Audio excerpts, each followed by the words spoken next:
Notre invitée est aujourd'hui Catherine Corsini, réalisatrice, scénariste et actrice, pour nous parler de son dernier long métrage, Le Retour, qui était il y a quelques jours en compétition au Festival de Cannes.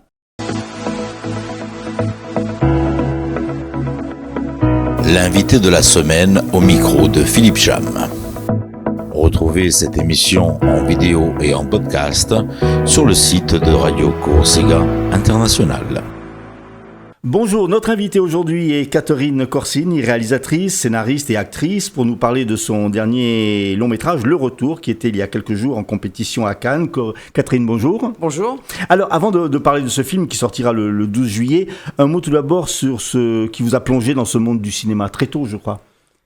Alors, j'expliquais hier que, en fait, j'ai découvert une malle avec des affaires de mon père quand j'avais 7-8 ans, puisqu'il est mort quand j'avais 2 ans et demi, et il y avait des numéros de positifs, il y avait des listes de films écrits extrêmement minutieusement, mais des listes énormes, quoi, des films d'Hitchcock, de Léo McCarey, de Raoul Walsh, avec tous les titres, etc.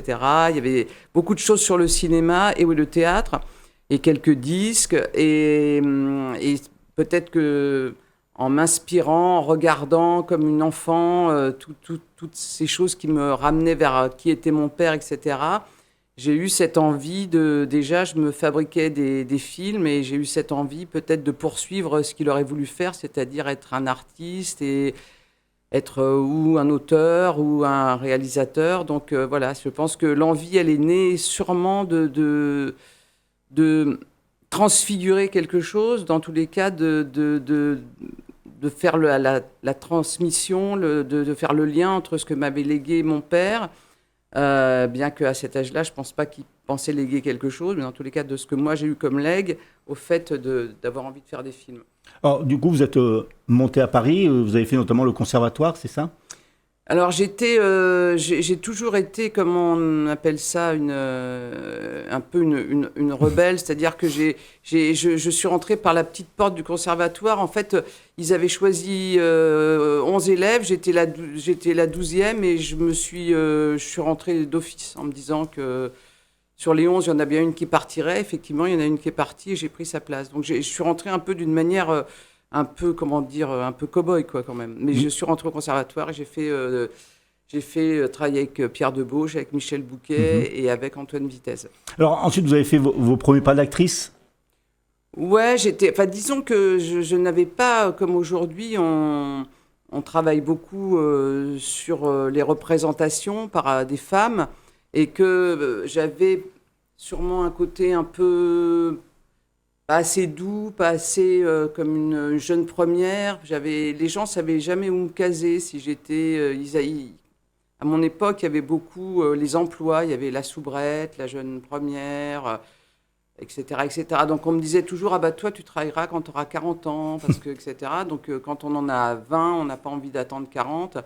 Et donc les rôles qu'on me proposait étaient pas très intéressants. Donc et par rapport au travail que justement, l'enseignement que j'avais eu d'Antoine Vitesse, qui était déjà il cassait les codes, les emplois, etc. J'ai pas rencontré dans le métier des gens qui étaient aussi innovants. Donc je me suis dit, j'ai pas envie de pourrir et je vais écrire et je vais faire des choses par moi-même, quoi. Alors, comment vous êtes justement venu l'écriture ? C'est pas facile d'écrire un film, de réaliser, d'être scénariste. Ouais, vous aviez déjà des idées ? Non, disons que l'écriture, c'est pas forcément ce qui est le plus simple pour moi, parce que j'arrive à traduire des choses, l'écriture me vient pas facilement, mais j'avais eu la chance justement au conservatoire de rencontrer des élèves de l'école de l'IDEC.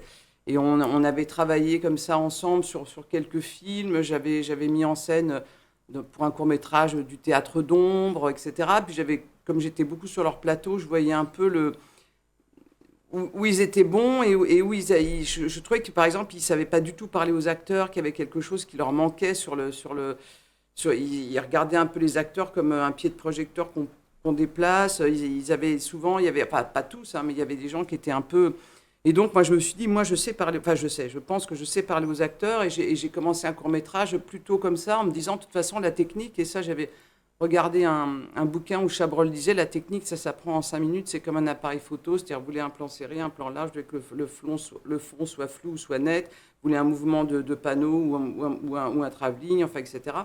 Et c'est vrai que bizarrement, alors que je ne suis pas quelqu'un de très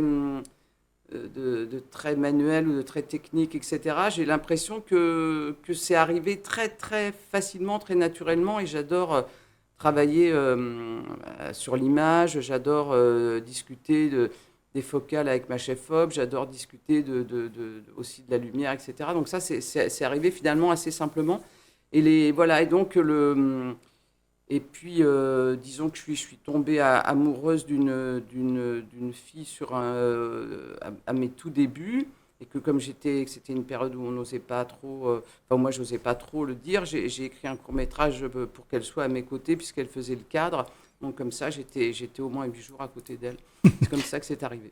Alors, en tout, il y a une trentaine de courts et de longs métrages. Ce retour, c'est le 12e long métrage. Quelle est l'idée du film ? L'idée du film, c'était enfin de tourner en Corse. C'est-à-dire, ça fait, je ne sais plus, peut-être maintenant 20, 30 ans que je viens en Corse tous les étés. Du côté de Corbara, c'est ça ? Non, je vais plutôt du côté d'Olette. Mmh. Et puis, parfois, un peu Vacastifao, enfin voilà. Mais disons que, oui, je me suis dit, je suis dans un endroit, dans un pays magnifique, et pourquoi je vais aller encore tourner dans les zones industrielles de Paris, dans une cave pour faire un hôpital. Pourquoi je ne vais pas tourner dans un endroit quand même qui m'offre à la fois ses paysages, ses secrets, une histoire, et puis plus j'écrivais, plus je me disais, mais en fait, le film que je veux faire, il est en lien avec ma propre histoire, il est en lien avec l'histoire de mon père, il est en lien... Je n'avais pas prévenu mes demi-sœurs, parce que j'ai des demi-sœurs qui est venue à Cannes, et quand elle a vu la première scène du film... et où elle a compris le truc de l'accident, elle a compris le film que je faisais sur la famille, etc. Et elle l'a pris en plein cœur, quoi. Je lui avais rien raconté sur le film. Et je pense qu'effectivement, il y a vraiment ce lien d'un père qui est mort dans un accident de voiture, et puis le lien avec cette Corse dans laquelle j'ai été... retirée, quoi. J'ai été retirée parce que j'ai été... Du coup, quand il y a un drame dans une famille, il y a toujours et que j'étais la première petite fille, il y avait la pression des deux familles, et c'est la famille du côté de ma mère qui l'a emportée, donc de mes grands-parents maternels, qui m'ont élevée de leur côté, et donc qui m'ont exclue de ma famille corse. Et c'est vrai que j'avais l'impression de ne pas être... il me manquait quelque chose. Et dans ce film, j'ai essayé de retrouver ce qui me manquait et de l'exprimer, de trouver une histoire qui raconte ce manque, quoi. Le retour d'une femme sur l'île. Voilà. C'est un drame, en fait. C'est un drame parce qu'à travers ça, évidemment, je livre des choses de moi, mais je raconte une fiction. Donc, je raconte aussi deux sœurs qui sont pas du tout au même endroit. Il y en a une qui est dans la réussite, qui veut se venger par rapport en faisant des études, en peut-être brisant justement le lien avec sa mère pour devenir quelqu'un d'autre, aller chez les riches. Et puis il y a celle qui pense que de toute façon, comme sa sœur a la place de celle qui réussit, elle ne peut avoir la place que de celle qui va tout rater, etc. Donc elle a le génie de faire des conneries. Voilà, donc elles sont très opposées. En même temps, elles cherchent finalement les mêmes choses, il y en a une qui dénie le fait en disant qu'elle s'en fout de son père et de ses racines, et en fait elle va tomber amoureuse d'un jeune Corse, et puis elle va être pleine d'admiration pour le copain de son père, et l'autre, elle va faire des recherches, jusqu'à découvrir un secret de famille qui l'ébranle, qui fait qu'elle va du coup se rebeller contre sa mère. Et c'est comment quand on se construit sur du silence, sur du mensonge, comment on ne fait qu'altérer les relations familiales. Et ça, c'est bien quelque chose aussi qui est connu en Corse, c'est les secrets. Donc Donc voilà, donc en fait, c'est comment justement les cultures se rejoignent, comment on pense qu'on est des étrangers les uns aux autres, mais en fait, il y en a beaucoup de choses dans lesquelles on est semblables. Et voilà, le film essaye de raconter toutes ces choses-là. Comment s'est fait le casting, le choix des acteurs? Vous aviez déjà une idée en écrivant le film ou c'est à la fin? Non, pas du tout. Enfin, j'avais envie de retravailler avec Aïssatou Diallo Sagna que j'avais découvert dans La Fracture, enfin, qu'on avait découvert avec Julie Allione, donc qui est ma directrice de casting. Et comme elle avait eu un César du meilleur second rôle et que je sais que le cinéma français est quand même extrêmement ingrat, c'est-à-dire que il y a un côté, voilà, on est content, on lui donne un César et puis après on l'oublie. D'ailleurs, la seule personne qui l'a fait tourner depuis César, c'était Yolande Moreau, qui est une femme magnifique. Et donc voilà, donc je me suis dit, ça serait bien si elle pouvait endosser ce rôle de mère mutique qui est très différent de ce qu'est Aïssatou dans la vie. Et à partir de là, j'ai fait des essais. Et puis, j'ai fait des essais avec elle et Cédric Apieto. Les premiers essais de Cédric, je le trouvais qui se protégeait beaucoup dans des choses qu'on lui avait déjà vu faire. Donc, il a fallu qu'on s'apprivoise, qu'on travaille, qu'on trouve le chemin pour aller vers son rôle. Enfin, voilà, à chaque fois, ça a été par petites touches. Et puis après, on a fait un long casting sauvage. Et puis, on a découvert deux perles pour jouer les sœurs, qui sont voilà, deux futures, dans tous les cas, peut-être grandes actrices, parce qu'elles ont du tempérament, de l'invention, de la joie, des choses vraiment, ça a été des petits diamants sur lesquels voilà, j'ai couru après pour leur choper toute leur vitalité, et ça c'était merveilleux, quoi. Alors, plus un jeune acteur corse, enfin un jeune garçon qui est le fils de Julie Allione, qui aussi a débarqué, enfin que j'avais vu travailler dans un restaurant, et j'ai fait des essais avec lui, et tout de suite il m'a séduit, et donc il est venu rejoindre le casting. Alors, vous étiez l'invité d'Artemar à Bastia ces jours derniers. Artemar qui a créé il y a 2 ans un festival, le Festival de Femmes. Et justement, à propos de la polémique qu'il y a eu sur le film à Cannes, vous avez déclaré que dans ce monde du cinéma, le monde du cinéma souffrait de misogynie. Aujourd'hui, c'est encore possible que les femmes soient mises un peu à l'écart? En fait, ce que j'ai constaté, c'est que sur mon film, moi j'ai toujours eu des équipes extrêmement paritaires, sauf sur mes premiers films, parce que quand je suis arrivé sur mon premier film, je disais il y avait toujours Mimi, le Jojo, etc., des gros bras qui poussaient les travelling, qui me regardaient comme ça, et qui pensaient que j'allais pas réussir à savoir ce que je voulais et tout, donc c'était pas évident. Mais bon, je me souviens, parce que mon premier film s'appelait Poker, que à la fin du film, j'ai fait une partie de poker avec eux et je les ai tous plumés, et j'avoue que j'étais assez contente. Mais bon, non. Donc mes équipes sont devenues de plus en plus paritaires, égalitaires, etc. J'ai quasiment tout le temps travaillé avec des chefs opératrices.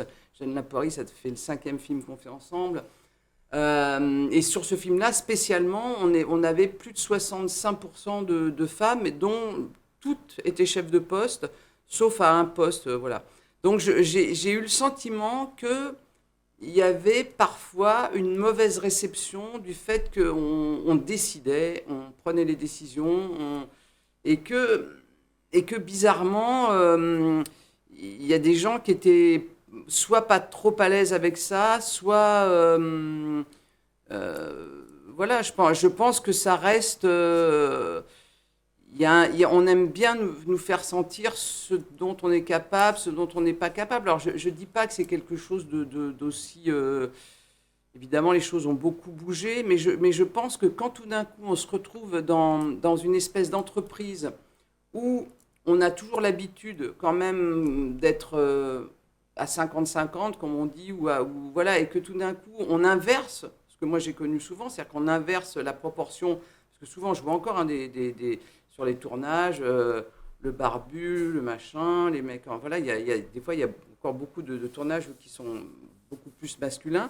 Quand on inverse ça, je pense que ça crée peut-être un déséquilibre, et quand des femmes expriment à quelqu'un le fait qu'on n'est pas content d'un travail, ou qu'on trouve que ça pas, voilà, que on devrait faire autrement que le garçon fait, je pense qu'il y a une espèce d'orgueil des fois qui est pas toujours très bien pris, surtout que je suis une femme de caractère, que ma chef-op a du caractère, que la directrice de production en avait, ma productrice. Donc je pense qu'il y a aussi un côté que certains n'aiment pas être peut-être considérés comme des petits garçons, dans tous les cas, n'ont pas envie qu'on leur fasse des réflexions.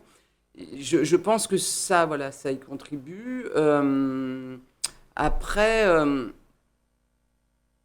il y a aussi peut-être une manière qu'on a, nous, je trouve, les femmes dans le travail, de se remettre vraiment plus en question, je crois qu'on a une certaine humilité, on a une certaine... et je pense que parfois aussi, les hommes sont... Comment dire... ils se taisent devant les hommes, ils se devant l'autorité des hommes, ils baissent la tête. Devant l'autorité des femmes, ils ont tendance à moins la supporter et ça développe des choses des fois qui sont... Je ne sais pas si c'est lié à complètement de la misogynie, mais dans tous les cas, ils ont l'impression qu'ils sont punis par leur maman et ils n'aiment pas, quoi. Voilà. Alors, le film sort le 12 juillet. D'ici là, donc il va être... vous allez certainement faire de la promotion de ce film. Il y a déjà d'autres projets ? Des projets. Alors, j'ai enchaîné La Fracture et avec le retour beaucoup plus rapidement que d'habitude. Donc, j'ai mis en place un projet sur l'amitié, mais je ne sais pas encore si ça va être ce projet que je vais faire. Et j'ai vraiment, justement, envie par rapport à ce qui m'est arrivé, à des choses comme ça, j'ai justement envie de faire un truc sur une belle amitié entre des femmes, en pensant à des films comme les films de Claude Sautet, qui aujourd'hui ont une lecture évidemment très misogyne, mais c'est comment aujourd'hui la société s'est déplacée, comment justement les liens entre les femmes peuvent être constructifs, beaux. Et voilà, donc je suis sur ce projet, mais j'avoue que j'ai surtout envie de prendre bon repos. Des bonnes vacances. On va vous souhaiter de bonnes vacances. Catherine, merci d'être venue à notre micro. Ouais. Et puis, on croise les doigts pour le film. Ok, et des bonnes vacances en Corse. Des bonnes vacances encore. Merci beaucoup. Merci. En tout cas, bravo pour Sciences Po, Jessica. Merci. Ta mère est très fière de toi, tu sais. Oui, je sais. Ça doit être super d'avoir des enfants qui réussissent leurs études. Gaïa, c'est tout l'inverse. Super, merci. Je dis la vérité. J'ai même cru qu'elle aurait jamais son bac. Là, ça me fait plus penser à Farah. Gaïa, son problème, c'est la motivation. Elle s'intéresse à rien. Ça va ? T'as fini ? Je dis juste que j'aimerais que tu sois un peu comme Jessica. Elle sait pourquoi elle travaille. En même temps, elle n'a pas le choix. C'est hyper condescendant ce que t'es en train de dire. Mais pas du tout. Ouais. Je te dis simplement que si tu éprouvais un peu plus de nécessité, tu te bougeras un peu plus, c'est tout. D'accord. Non ? Peut-être. Khadija, vous avez de la chance d'avoir... C'est pas Khadija, c'est Khadija. Khadija. Je suis désolé. C'est pas grave, Vous m'avez rien dit. Y a aucun problème. Mais elle te l'a dit en fait, elle te l'a dit 10 fois, c'est juste que t'écoutes rien, comme d'habitude. En tout cas, Jessica, si tu as besoin de conseils, j'ai des amis qui sont profs à Sciences Po, je pourrais te donner leur numéro si tu as des questions pour préparer ta rentrée. Trop bien, merci. Et alors attends, c'est qui tes amis qui sont profs à Sciences Po ? Il y a Jean-Yves, il y a Fred aussi. Ok, Jean-Yves et Fred, ils interviennent ponctuellement à Sciences Po, ils sont pas profs là-bas. Ils ont été élèves à Sciences Po, ils ont une expérience dont ils pourraient lui faire profiter. Mais elle t'a rien demandé en fait, pourquoi tu veux toujours mêler tout comme ça ? C'est un Gaïa, pourquoi tu me fais chier ? Papa, je veux me baigner. J'ai pas envie de me baigner maintenant. L'invité de la semaine au micro de Philippe Cham. Retrouvez cette émission en vidéo et en podcast sur le site de Radio Corsica International.